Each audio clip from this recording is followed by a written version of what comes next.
Hace más de 6 décadas en Cuba una revolución transformó el rumbo político y social de la isla con la promesa de construir un modelo basado en la equidad, la soberanía y la justicia social.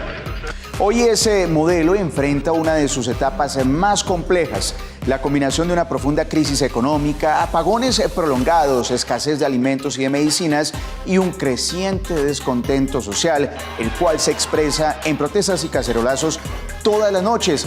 Ha puesto en evidencia las tensiones internas del país. En el plano internacional, el escenario también se endurece. El presidente de los Estados Unidos, Donald Trump, afirmó recientemente que Cuba es la siguiente, en medio de un discurso en el que destacó la presión ejercida sobre otros gobiernos en la región. Good job. An architect who's really talented, has done a lot of work for me. He's got a flair, a beautiful Hispanic flair in particular. And he comes from originally a place called Cuba, which we will be taking over almost immediately. No, Cuba's got problems. We'll finish one first. I like to finish a job. On the way back from, what we'll do, on the way back from Iran, we'll have one of our big, maybe the USS Abraham Lincoln aircraft carrier, the biggest in the world. We'll have that come in, stop about 100 yards offshore, and they'll say, "Thank you very much, we give up." El presidente de Estados Unidos eleva sus amenazas de agresión militar contra Cuba a una escala peligrosa y sin precedentes. La comunidad internacional ha de tomar nota y, junto al pueblo de Estados Unidos, determinar si se permitirá un acto criminal tan drástico para satisfacer los intereses de un grupo pequeño pero alineado e influyente con ansias de revancha y dominación. Ningún agresor, por poderoso que sea, encontrará rendición en Cuba. Tropezará con un pueblo decidido a defender la soberanía y la independencia en cada palmo del territorio nacional. En la isla más grande del Caribe hay un video que por estos días retumba al decir: en estos momentos de tanta oscuridad están agonizando, pero luego depuraremos.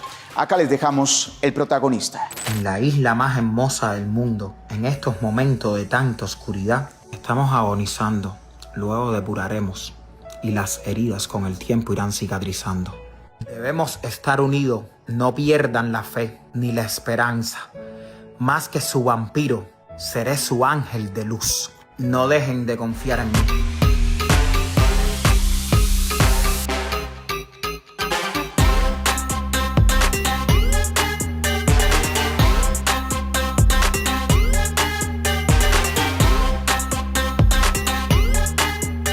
En este contexto tenemos desde La Habana conexión con Sandro Castro, una de las figuras que por su apellido y su exposición pública pues se encuentra en el cruce entre la historia, el poder y una nueva generación de cubanos.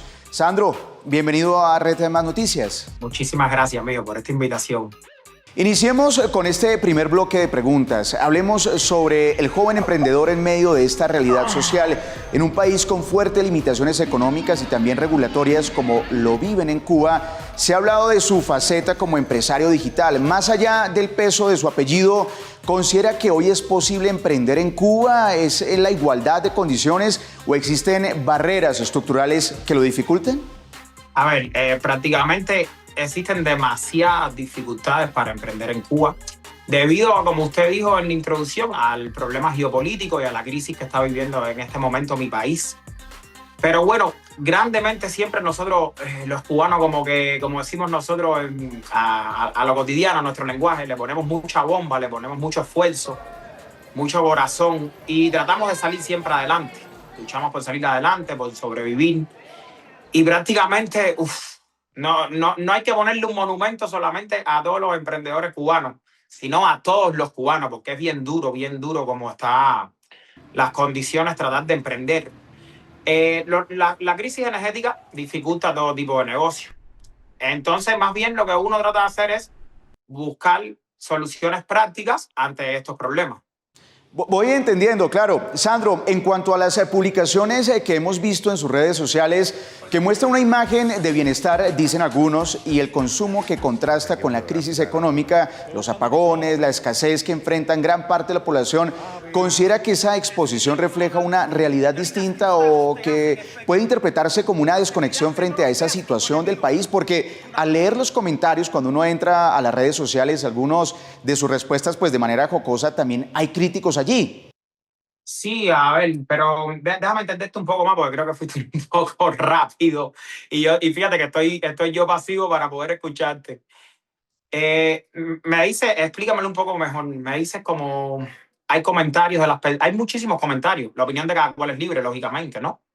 Le preguntaba si hay comentarios positivos pues a favor de Sandro y otros que lo critican. Correcto, así es. Pero también hay como unos comentarios que dicen, pero hay atisbos de mensajes que se perciben como un código Morse, como claves para que entienda algún otro cubano y vayan entendiendo que está pasando algo. Incluso lo llaman como a Sandro como un revolucionario dentro de la revolución. Normalmente uno trata a su manera, de expresar el arte, porque cuando uno está haciendo contenido es prácticamente un arte, ¿no? Dar algunos, como tú dices, algunos mensajes. Y yo soy uno de los influencers que me considero que trato de dar mensajes positivos para mi país, nunca negativos. Siempre respetando los códigos pacifistas, contra la violencia, como paz y amor, vaya, como digo yo también mucho de mis publicaciones. Pero sí, a veces utilizo esos mensajes, es correcto. Y al hablar de esa revolución, obviamente hace críticas pues a la situación actual. Obviamente, porque hay cosas que están mal.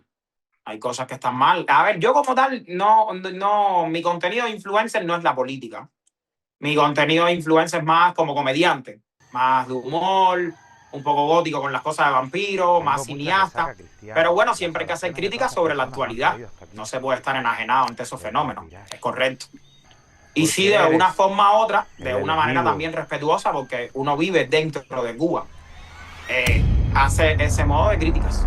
Sandro, hablemos un poco de ese modelo económico, desde su experiencia en el sector privado, como influencer que está comenzando a emprender en un sector privado en la isla.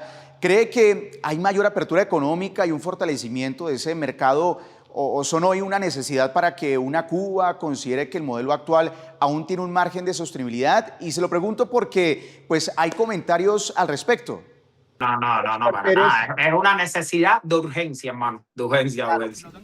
Y se está trabajando en base a eso.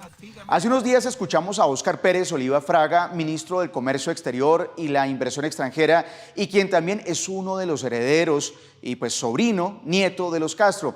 Dijo hace pocos días que Cuba está dispuesta a crear negocios privados en la isla.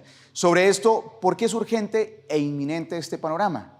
Porque necesitamos una apertura amplia que te permita trabajar con todas las facilidades, con las cosas bien requeridas de la ley, con mucho menos burocracia. Es que actualmente hay demasiada burocracia en este país y tenemos que eliminarla. Es algo que es un freno que muy doloroso, muy doloroso. Hay que cambiar en muchas cosas y en varias esferas. Se lo pregunto directamente, ¿es cambiar todo el gobierno? No diría todo el gobierno, sino cómo mejorar el modelo de gobierno, las mejorías que sean necesarias, desde las mentalidades, las reformas económicas. Es correcto, pero sí se necesita cambiar lo que debe ser cambiado, por decírtelo así como el concepto de revolución. Ahora hablemos de este bloque de preguntas sobre la inmunidad versus el privilegio. En un contexto donde muchos ciudadanos enfrentan consecuencias por expresar críticas o mostrar estilos de vida distintos, su caso ha sido percibido como excepcional, si lo podemos llamar así. Pasó Fidel Castro, pasó Raúl Castro y ahora estamos con Miguel Díaz-Canel. ¿Considera que esa libertad responde a un espacio legítimo ganado o a un privilegio asociado pues, a su origen familiar? No, yo no tengo ningún privilegio ni ninguna inmunidad, pero ¿qué es lo que tú dices que ha sido excepcional conmigo comparado con qué personas para poder entenderte mejor? Me refiero a algunos de los comentarios y se lo pregunto de los mismos cubanos que lanzan sus opiniones. Según he leído en sus publicaciones en las distintas redes que maneja, por ejemplo, que Sandro tiene la oportunidad de salir a lanzar algunas críticas de manera abierta, mientras que otros en la isla se les ha perseguido. Sandro, ¿puede decir de manera abierta aquí hay cosas que no están bien, otras quizás están bien, pero que se pueden mejorar? Pero no existe inmunidad. Yo como le digo, ya mi contenido no es de política, vuelvo y se lo repito porque usted lo puede notar, lógicamente, entrando a mi perfil. Y yo hago una crítica subliminal, pero muy sutil, ¿sabes? No hago ningún acto de violencia ni nada agresivo, como que respeto el gobierno porque vivo dentro de la isla, ¿me entiendes? Y no hay ninguna inmunidad, no hay ninguna inmunidad en ese preámbulo. Se lo pregunto tajantemente, ¿Sandro Castro se siente un privilegiado en la isla? No, para nada. Me siento ciudadano de pueblo, a mucha honra. Cubano 100%. Cuando sale como influencer y empresario a grabar para conseguir esos videos que son virales en Cuba, ¿qué le dicen en las calles? ¿Cómo lo han tratado? No, gracias a Dios, mucho afán, mucha gente positiva, se hacen fotos conmigo, me quieren, yo siempre peleando, luchando lo mío. Sí, sí, muy buena energía, hermano, muy buena energía. Yo camino libremente, yo ando sin seguridad, como lo he dicho en miles de ocasiones, como lo estoy repitiendo, sin privilegio. Y hasta ahora nunca he tenido ningún problema. Toda la gente siempre como decimos nosotros, me descargan bien, bye. Buen afán. Buenísimo. Yo usted lo veo en una cafetería y nos tomamos una cervecita ahí. Ok, con una Cristache, por ejemplo. Ah, una Cristache. Es así. Hagamos un cambio de tercio y hablemos desde una perspectiva de la intimidad del poder y de ese cambio que están clamando millones. Desde su cercanía al entorno histórico del poder en Cuba, ¿ha percibido señales de preocupación dentro del círculo familiar de Raúl Castro respecto al rumbo actual del país y a la viabilidad de ese sistema en el mediano plazo? ¿Se ha sentado a hablar con Raúl durante estos días, por ejemplo? No, yo prácticamente no tengo cercanía desde ese preámbulo a esas cosas. Yo como joven, yo hago mi vida independiente, ¿sabes? Estoy en mis negocios, luchando lo mío. No puedo responderte nada ahí porque sería un mentiroso, ¿me entiendes? Yo siempre muy sincero y orgánico. Ahora vamos a hablar del legado histórico. A más de 6 décadas del proceso revolucionario liderado por Fidel Castro, ¿qué aspectos de ese legado considera que han perdido vigencia en el contexto actual y cuáles cree que aún deberían perseverarse? Porque, ¿qué le dice, por ejemplo, su padre Alexis Castro Soto del Valle, hijo del líder de la Revolución Cubana, el comandante Fidel? ¿Qué siente usted al hablar sobre estos asuntos? Ahí se han perdido cosas muy positivas como los valores, los principios, la lealtad, la unidad entre cubanos. A veces se ha creado mucho odio.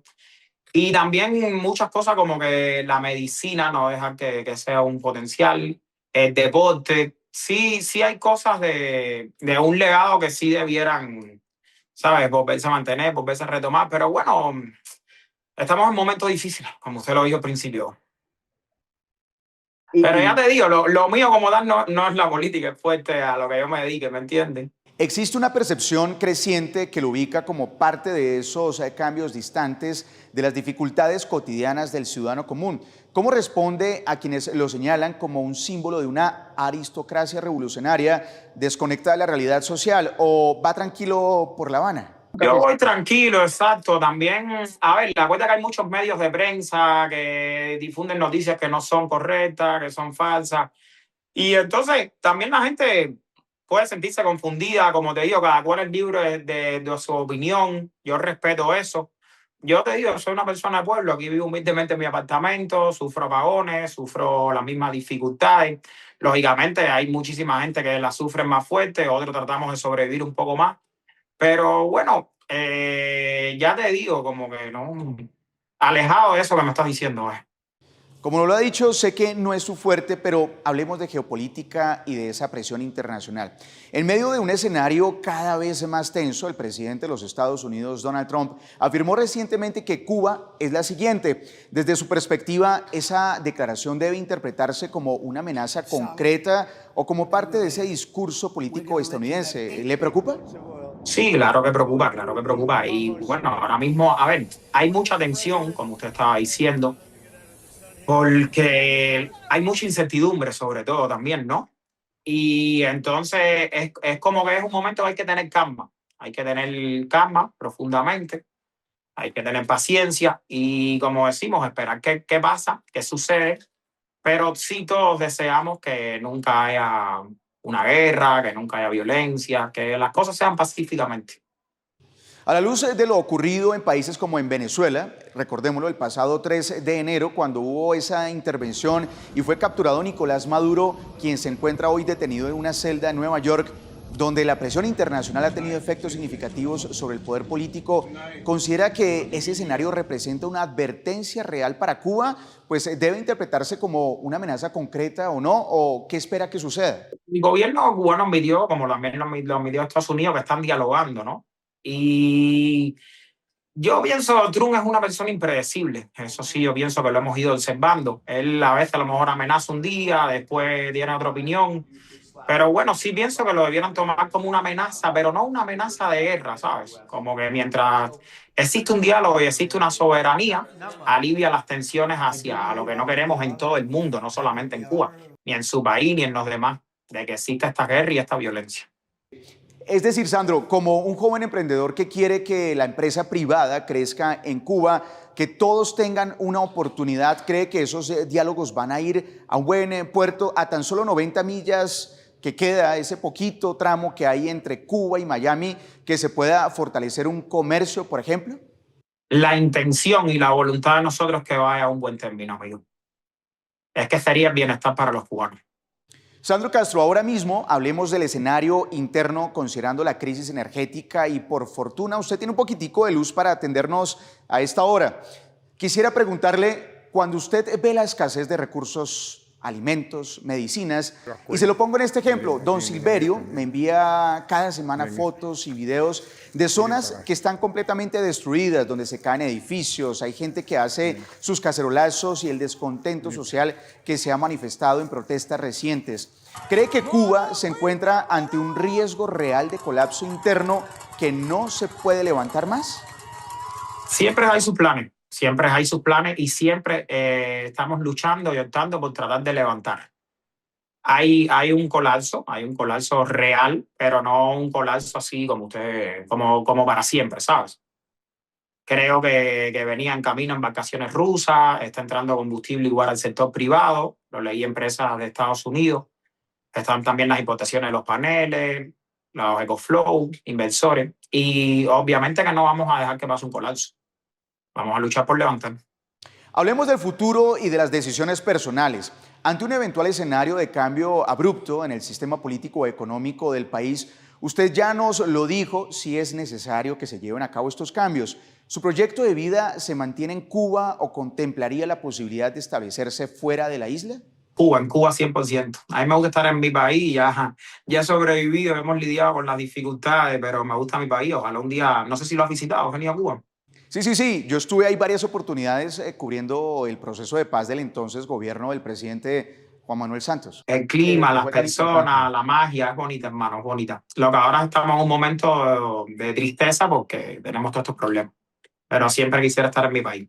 Sandro, entonces, ¿debe dar un paso al costado Miguel Díaz-Canel y dar un cambio? Bueno, te digo que se me está agotando el tiempo con la electricidad.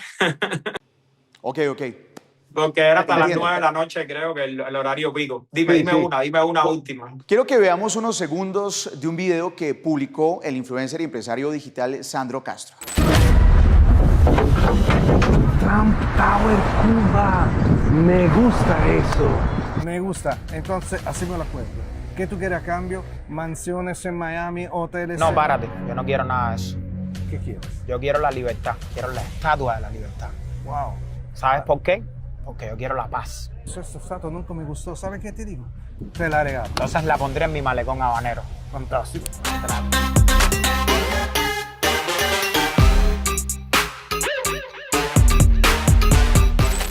Pregunto rápido, finalmente, si tuviera la oportunidad de dirigirse directamente a los responsables de la política de los Estados Unidos, así como lo hacía de manera cómica con un Donald Trump visitando la isla que se veía una Trump Tower, un Trump ahí al lado de los edificios, si pudiera invitarlo a la isla y pudiera invitarlo a su bar, ¿qué trago le ofrecería a Donald Trump? ¿Qué le diría a Trump si tuviera y estuviera en ese instante con usted en ese instante? Qué pregunta. Bueno, primero le ofrezco un trago tradicional de mi país, un Cuba Libre o un mojito, que son unos tragos muy tradicionales. Y hablaría con él de forma con soberanía, pacifista, y que conozca mi país verdaderamente, no con agresiones, no con amenazas, que conozca Cuba realmente, ¿vale? Bailamos, vamos a los barrios, como mismo lo puse en mi video, fumamos un puro. Y una Cuba Libre. Sin intervención, sin intervención. Por último, los jóvenes tan fundamentales que se sienten hoy desesperados, que quieren tener un cambio estructural, que quieren tener oportunidades, ¿cuál es ese mensaje de Sandro Castro a los jóvenes de la isla? Que poco a poco, primero que nunca pierdan la fe y poco a poco, paulatinamente, vamos a tener un buen cambio, ¿vale? Y vamos a mejorar. Nos vemos, mi amigo, Pues que ya se agota el tiempo. Sandro Castro, gracias por estar acá en Redman Noticias hablando sobre los cambios necesarios de los cubanos que siguen luchando por un bienestar en paz y el clamor de la unidad. Un abrazo. Dale, hermano. Bueno, ahí está la entrevista con Sandro Castro. No olvide compartir esta entrevista, dele like y síganos en nuestro canal de YouTube de Red Más Noticias.